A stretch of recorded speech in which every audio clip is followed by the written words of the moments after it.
नीति श्लोकाः। 10वीं वर्ग के जो संस्कृत पाठ्य पुस्तक है उसमें जो 7वां लेसन है, 7वां पाठ है, उसका शीर्षक का नाम है नीति श्लोकाः। नीति श्लोक जो जीवन को जीने का ढंग बताता हो, क्या करना चाहिए क्या नहीं करना चाहिए, इन चीज़ों की जो शिक्षा देता हो वो नीति श्लोक कहलाते हैं। इस पाठ में अर्थात जो 7वां पाठ है उस नीति श्लोक में 10 श्लोक लिए गए हैं। इसमें 10 श्लोक दिए गए हैं पूरा। ये 10 श्लोक विदुर नीति एक ग्रंथ है, उस ग्रंथ से लिया गया है।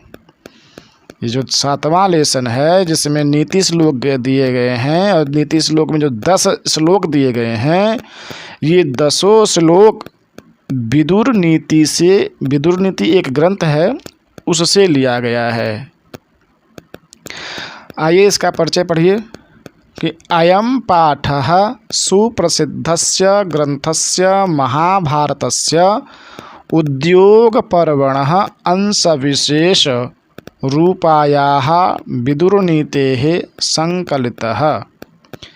ये जो पाठ है विदुरनीति, ये सुप्रसिद्ध ग्रंथ महाभारत के उद्योग पर्व के अध्याय दे दिए। 33 अध्याय से 40 अध्याय के बीच जो विदुर नीति है उससे ये संकलित किया गया है। महाभारत के उद्योग पर्व से विदुर नीति को संकलित किया गया है। युद्धम आसन्नं प्राप्य धृतराष्ट्रो मंत्री प्रवरम विदुरम स्वचित्तस्य शान्तये कांश्चित् प्रश्नान् नीति विषयकान् पृच्छते। जब धृतराष्ट्र ने देखा कि महाभारत का युद्ध अब निश्चित हो गया है, महाभारत का युद्ध होना सुनिश्चित हो गया है, तो धृतराष्ट्र थोड़ा घबरा गए।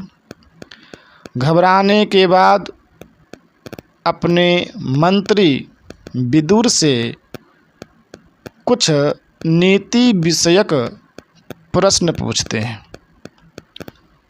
तेषां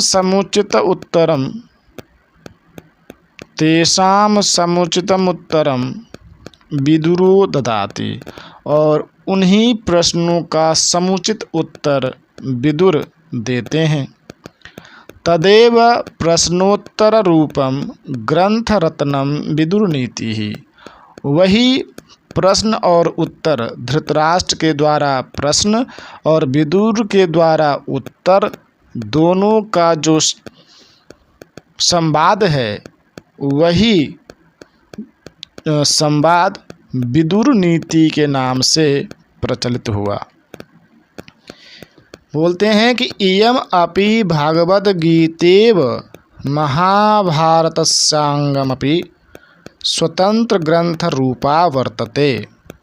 जिस प्रकार भगवद गीता महाभारत का अंग होते हुए भी स्वतंत्र ग्रंथ के रूप में माना गया है, उसी प्रकार विदुर नीति भी महाभारत का ही अंग है, परंतु इसे एक स्वतंत्र ग्रंथ के रूप में माना जाता है।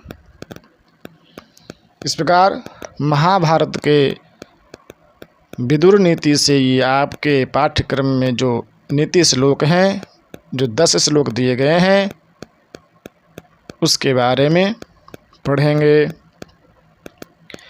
यस्य कृत्यं न विघ्नन्ति शीतमोष्णं भयं रतिः समृद्धिरसमृद्धिर्वा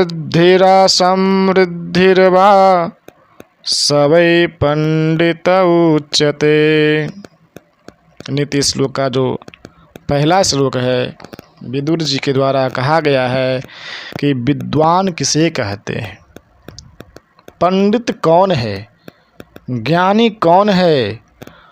तो बोले यस्य कृत्यम न विघ्नन्ति, जिसके कर्म को, जिसके कार्य को विघ्न नहीं पहुंचाता हो। विघ्नम न विघ्नन्ति, विघ्न नहीं देता हो। किसमें? तो कृत्यम, कृत्यम मतलब कार्य, जिसके कार्य को, जिसके कर्म को, जिसके काम को विघ्न नहीं पहुंचाते हैं। कौन विघ्न नहीं पहुंचाते हैं? तो 6 नाम गिनाए इन्होंने। बोले शीतम, शीतम मतलब ठंडा, उष्णम, उष्ण मतलब गर्मी, गर्म, भयम डर, रति प्रेम या आसक्ति, समृद्धि, समृद्धि का मतलब होता है जो धन दौलत से पूर्ण व्यक्ति हो। असमृद्धि, छठा बोले निर्धनता, गरीबी, अर्थात जिसके कार्य में न ठंडी बाधक पहुँचावे, न गर्मी बाधक पहुँचाए, न भय बाधा पहुँचाए, न आसक्ति प्रेम ही बाधा पहुँचाता हो, न धन दौलत बाधा पहुँचाता हो, और न गरीबी बाधा पहुँचाता हो। अर्थात ये 6 चीज़ें के होने ना होने से कोई फर्क उनके कर्म को नहीं पड़ता हो, वैसे लोग सवै पंडित उच्यते। दूसरा श्लोक बताते हैं कि तत्त्वज्ञः सर्वभूतानां योगज्ञः सर्वकर्मणां उपायज्ञो मनुष्याणां नरः पंडित उच्यते। एक दूसरा श्लोक में भी ब्राह्मण, क्षम्यतां, पंडित के बारे में बताते हैं, विद्वान के बारे में बताते हैं, ज्ञानी के बारे में बताते हैं कि ज्ञानी कौन है, पंडित कौन है। तो बोले तत्त्वज्ञः सर्वभूतानां, जो सभी जीवों के रहस्य को जान लेता है,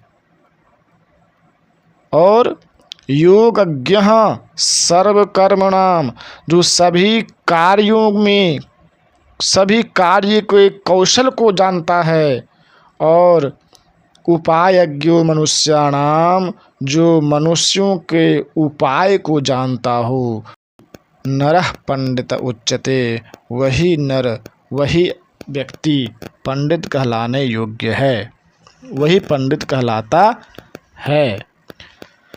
ये दो श्लोक विद्वान के बारे में बताए, ज्ञानी के बारे में बताए। तीसरा श्लोक जो है वह मूर्ख के बारे है। ये दो श्लोक विद्वान के बारे में बताए, ज्ञानी के बारे में बताए। तीसरा श्लोक जो है वह मूर्ख के बारे में बता रहे हैं। आहूतः प्रविशते अपृष्टो बहुभाषते अविश्वस्ते विश्वस्यते मूढ़चेता नराधमः। 3 बात बताए हैं। 3 बात जिसके अंदर है वह मूर्ख है, वह नीच व्यक्ति है, वह अधम व्यक्ति है, ऐसा अब शब्द का प्रयोग किए हैं विदुर जी।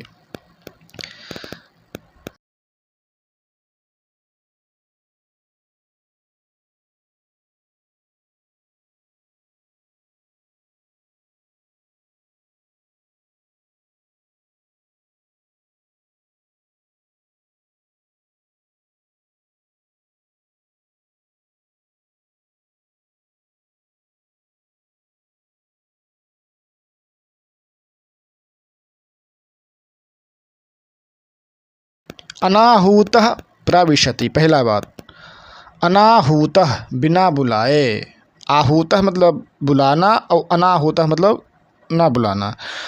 अनाहूतः प्रविशति, बिना बुलाए किसी के घर चले जाना, किसी के पास चले जाना, किसी के यहाँ चले जाना, बिना बुलाए, बुलाने पर नहीं, बिना निमंत्रण के, बिना आमंत्रण के किसी के घर चले जाना, किसी के घर पर रहना, किसी के साथ चले जाना, ये मूर्ख का लक्षण है। दूसरा बताते हैं कि अपृष्टो बहुभाषते, जिससे कुछ भी ना पूछा जाए और वह व्यक्ति बोलने लगे, बिना पूछने पर भी बोलता हो, जवाब देता हो, और जवाब ही नहीं, बहुभाषते, बहुत बक बक बक बक करता हो। बिना फीस का वकील इसी को बोलते हैं, बिना फीस का वकील। बिना पूछे जो बोलता हो, बोलता ही नहीं हो, बक बक करता हो, बहुभाषते, बहुत बोलता हो, वैसा व्यक्ति भी। और अविश्वस्ते विश्वस्यति, जो लोग विश्वास के लायक नहीं हैं, जिस पर विश्वास नहीं किया जा सके, उस पर भी जो लोग विश्वास कर लेते हैं, ऐसे लोग मूढ़ चेता, मतलब मूर्ख हृदय वाले हैं। और क्या बोले, नराधमः, नर में अधम है, प्राणियों में नीच हैं, निकृष्ट व्यक्ति हैं। वैसे व्यक्ति जो अनाहूतः प्रविशति, वो मूढ़ है, नर अधम है। अपृष्टो बहुभाषते, जो बिना बोले पूछे बहुत बोलता है, वैसे व्यक्ति भी मूढ़ है, मूर्ख है। और अविश्वस्ते विश्वस्यति, जो जिस पर विश्वास ना किया जाए उस पर विश्वास करने वाला व्यक्ति भी मूर्ख कहलाता है। चौथा श्लोक, जिसमें 4 चीज़ें बताते हैं कि 4 वैसे चीज़ें जिससे श्रेष्ठता आती है, जिससे शांति मिलती है, जिससे तृप्ति मिलती है और जिससे सुख मिलता है। तो श्रेष्ठता किससे आती है? श्रेष्ठ कौन दे सकता है हमें? शांति कैसे प्रदान हमें मिल सकती है? तृप्ति हमें कैसे मिल सकती है? और सुख कैसे मिल सकता है? तो बोले, एको धर्म परम श्रेय, क्षमैका शांतिरुत्तमा, विद्यैका परमा तृप्तिः, अहिंसैका सुखावह। एको धर्मः परम श्रेय, परम श्रेष्ठता केवल एक धर्म को धारण करने पर ही मिल सकता है। एक धर्म मतलब आप यदि छात्र धर्म में हैं, विद्यार्थी धर्म आपका है, तो आप विद्यार्थी जीवन जिएं। किसान हैं तो किसान बनकर रहें। कहने का तात्पर्य है कि जो भी कार्य करें, एक कार्य में निपुण हों। जो एक कार्य में निपुण होता है उसे ही परम श्रेय, परम श्रेष्ठता, परम श्रेय, परम कल्याण, बस वही एक चीज़ दे सकता है और कुछ नहीं। क्षमैका शांतिरुत्तमा, शांति कैसे मिलेगा? तो बोले क्षमा एका, क्षमा करना ही एक ऐसा गुण है जिससे व्यक्ति को शांति मिलती है। और शांति नहीं, उत्तमा शांति, उत्तम, इससे अधिक शांति और कहीं नहीं है। क्षमा करना चाहिए। तीसरा बोले, विद्यैका परमा तृप्ति, आत्मा की तृप्ति केवल विद्या से मिल सकता है, ज्ञान से मिल सकता है। और अहिंसैका सुखावहा, अहिंसा के द्वारा व्यक्ति को सुख मिलता है। अहिंसा से परम सुख की प्राप्ति होती है। इसलिए एको धर्मः परम श्रेयः, क्षमैका शान्तिरुत्तमा, विद्यैका परमा तृप्तिः, अहिंसैका सुखावहा। 5वां जो श्लोक है, तो कौन से व्यक्ति को कष्ट मिलेगा, कौन सा व्यक्ति नरक जाना तय कर लेगा, तो बोले 3 चीज़ ऐसे हैं, 3 द्वार हैं, नरक के 3 द्वार बताते हैं। कष्ट के 3 मार्ग हैं, इस 3 मार्ग से जो जाएगा उसे कष्ट भोगना पड़ेगा, नरक देखना पड़ेगा। कौन कौन से? त्रिविधम नरकस्येदं द्वारम नाशनमात्मनः। नरक के 3 द्वार हैं। त्रिविधम नरकस्येदं द्वारम, ये 3 नरक के द्वार हैं। कौन 3? नीचे बताएंगे। और बोलते हैं नाशनमात्मनः, आत्मा को नष्ट कर देने वाले हैं। इसीलिए 3 द्वार कौन कौन से हैं? तो काम, क्रोधस्तथा लोभस्। काम, क्रोध और लोभ, ये नरक के 3 द्वार हैं। इसीलिए तस्माद् एतत्त्रयं त्यजेत, इसलिए इन तीनों को, जो आत्मा को नष्ट होने से बचाना चाहते हों, जो नरक नहीं जाना चाहता हो, जो कष्ट नहीं पाना चाहते हों, वो ये तीनों का त्याग कर दे। कामः क्रोधः तथा लोभः, काम और क्रोध और लोभ का त्याग करके व्यक्ति नरक से जाने से बच सकता है, कष्ट भोगने से बच सकता है।